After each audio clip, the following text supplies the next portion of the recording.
In case you're wondering, no, I'm not wearing a dress. And no, I'm not saying what I'm wearing underneath. This is a ko. This is my national dress. This is how all men dress in Bhutan. That is how our women dress. Like our women, we men get to wear pretty bright colors. But unlike our women, we get to show off our legs. Our national dress is unique. But this is not the only thing that's unique about my country. Our promise to remain carbon neutral is also unique. And this is what I'd like to speak about today, our promise to remain carbon neutral. But before I proceed, I should set you the context. I should tell you our story. Bhutan is a small country in the Himalayas. We've been called Shangri-La, even the last Shangri-La. But let me tell you right off the bat, we are not Shangri-La. My country is not one big monastery populated with happy monks. The reality is that there are barely 700,000 of us, sandwiched between two of the most populated countries on earth, China and India. The reality is that we are a small, underdeveloped country doing our best to survive. But we are doing okay. We are surviving. In fact, we are thriving. And the reason we are thriving is because we've been blessed with extraordinary kings. Our enlightened monarchs have worked tirelessly to develop our country, balancing economic growth carefully with social development, environmental sustainability, and cultural preservation, all within the framework of good governance. We call this holistic approach to development gross national happiness, or GNH. Back in the 1970s, our first king famously pronounced that for Bhutan, gross national happiness is more important than gross national product.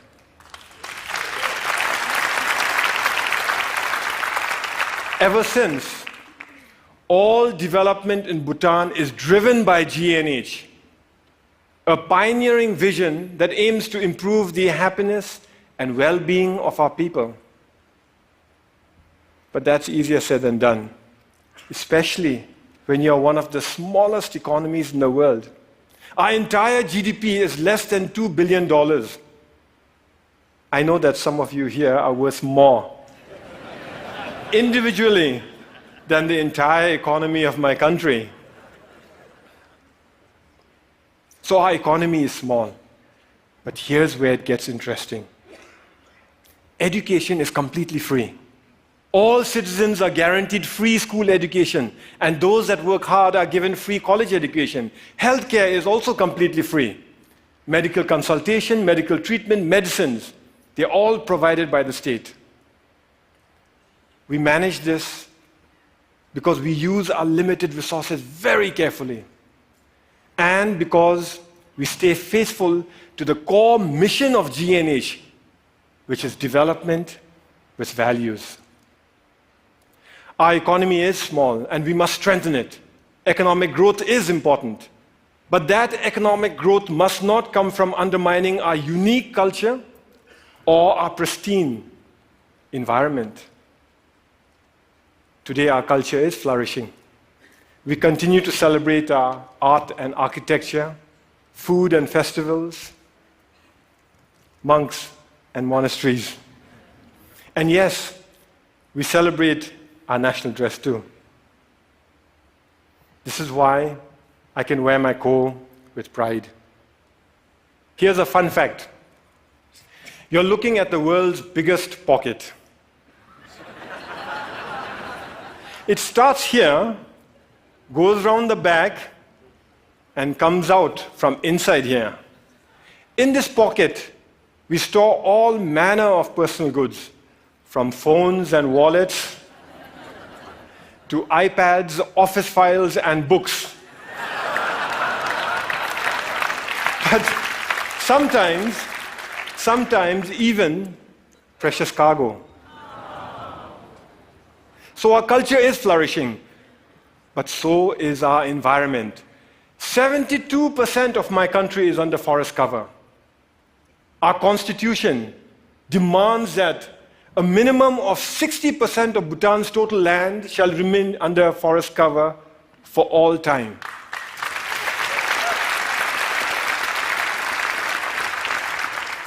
Our constitution, this constitution, imposes forest cover on us. Incidentally, our king used this constitution to impose democracy on us. You see, we, the people, didn't want democracy. We didn't ask for it. We didn't demand it. And we certainly didn't fight for it. Instead, our king imposed democracy on us by insisting that he include it in the constitution. But he went further. He included provisions in the constitution that empower the people to impeach their kings, and included provisions in here that require all our kings to retire at the age of 65. Fact is, we already have a king in retirement.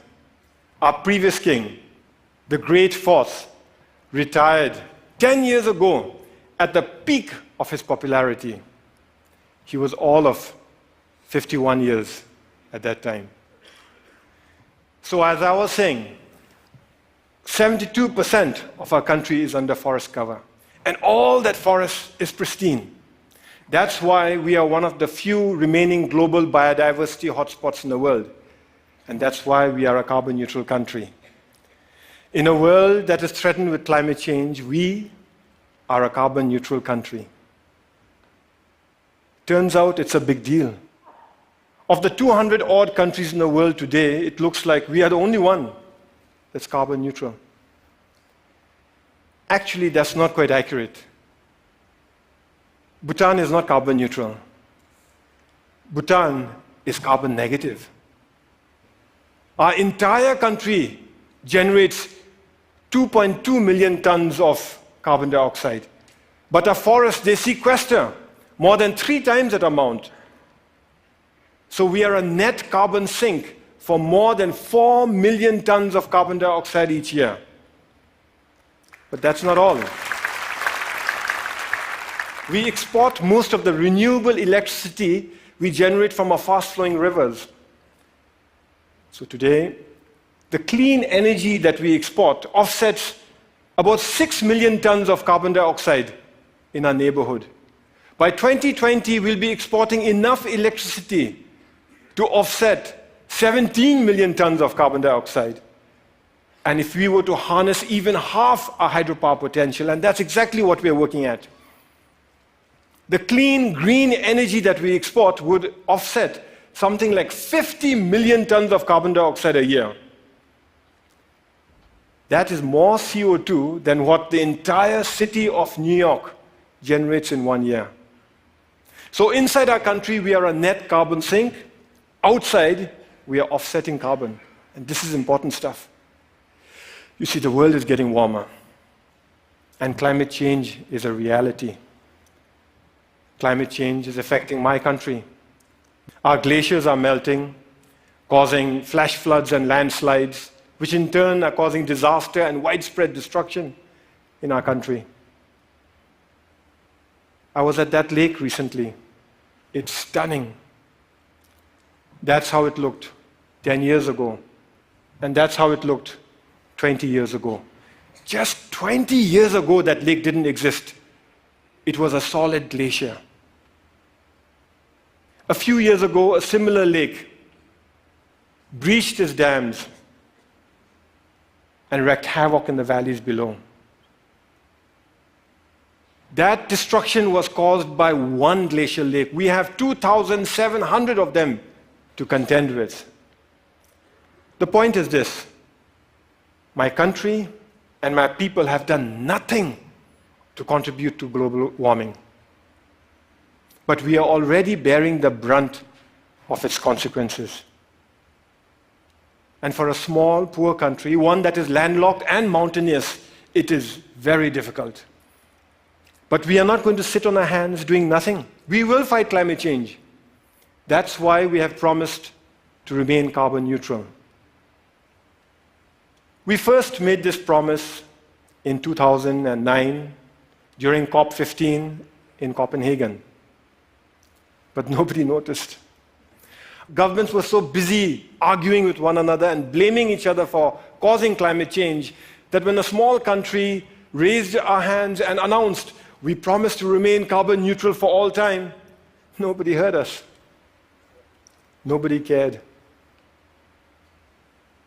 Last December in Paris, at COP21, we reiterated our promise to remain carbon neutral for all time to come. This time we were heard. We were noticed and everybody cared. What was different in Paris was that governments came around together to accept the realities of climate change and were willing to come together and act together and work together. All countries, from the very small to the very large, committed to reduce their greenhouse gases emissions. The UN Framework Convention for Climate Change says that if these so-called intended commitments are kept, we'd be closer to containing global warming by 2 degrees Celsius. By the way, I've requested the TED organizers here to turn up the heat in here by 2 degrees. So if some of you are feeling warmer than usual, you know who to blame. It's crucial that all of us keep our commitments. As far as Bhutan is concerned, we will keep our promise to remain carbon neutral. Here are some of the ways we are doing it. We're providing free electricity to our rural farmers. The idea is that with free electricity, they will no longer have to use firewood to cook their food. We are investing in sustainable transport and subsidizing the purchase of electric vehicles. Similarly, we are subsidizing the cost of LED lights, and our entire government is trying to go paperless. We are cleaning up our entire country through Clean Bhutan, a national program, and we are planting trees throughout our country through Green Bhutan, another national program. But it is our protected areas that are at the core of our carbon neutral strategy. Our protected areas are our carbon sink. They are our lungs. Today, more than half our country is protected as national parks, nature reserves, and wildlife sanctuaries. But the beauty is that we've connected them all with one another through a network of biological corridors. Now, what this means is that our animals are free to roam throughout our country. Take this tiger, for example. It was spotted at 250 meters above sea level in the hot subtropical jungles. 2 years later, that same tiger was spotted near 4,000 meters in our cold alpine mountains. Isn't that awesome?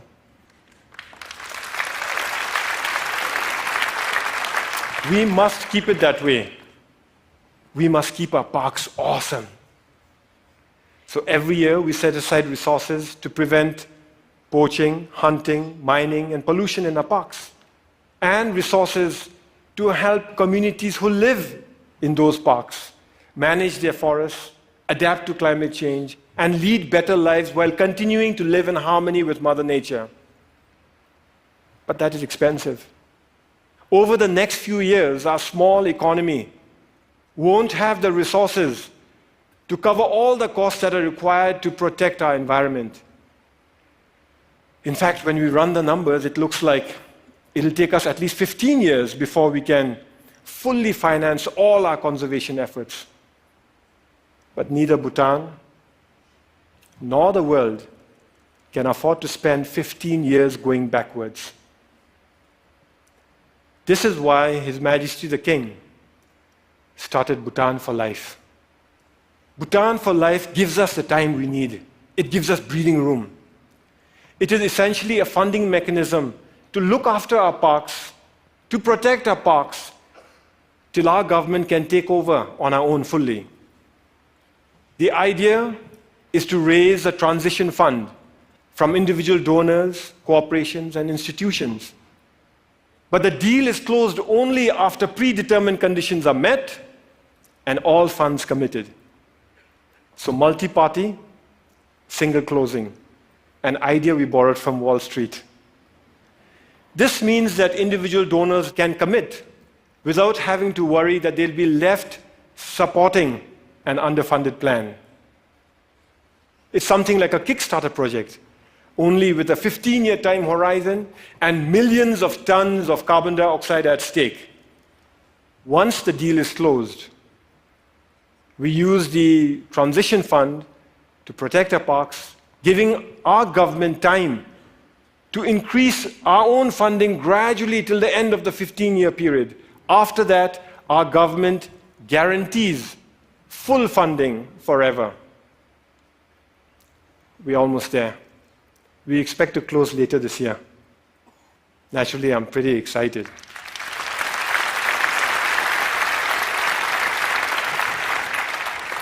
The World Wildlife Fund is our principal partner in this journey. And I want to give them a big shout out for the excellent work they're doing in Bhutan and across the world. Whew, it is getting warm in here.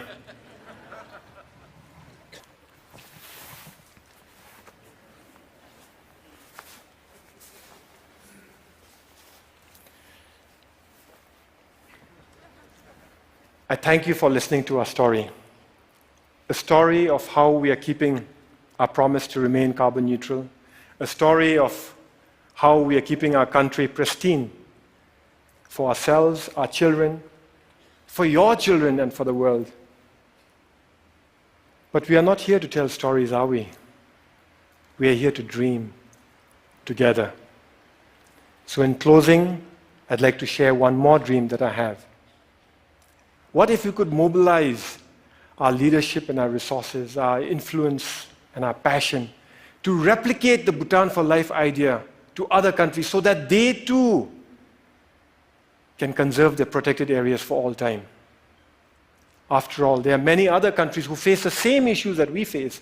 They too have natural resources that can help win the world's fight for sustainability. Only they may not have the ability to invest in them now. So what if we set up Earth for Life, a global fund, to kickstart the Bhutan for Life throughout the world? I invite you to help me to carry this dream beyond our borders to all those who care about our planet's future. After all, we're here to dream together, to work together, to fight climate change together, to protect our planet together. Because the reality is, we are in it together. Some of us might dress differently, but we are in it together. Thank you very much. And Thank you. Thank you. Thank you. Thank you.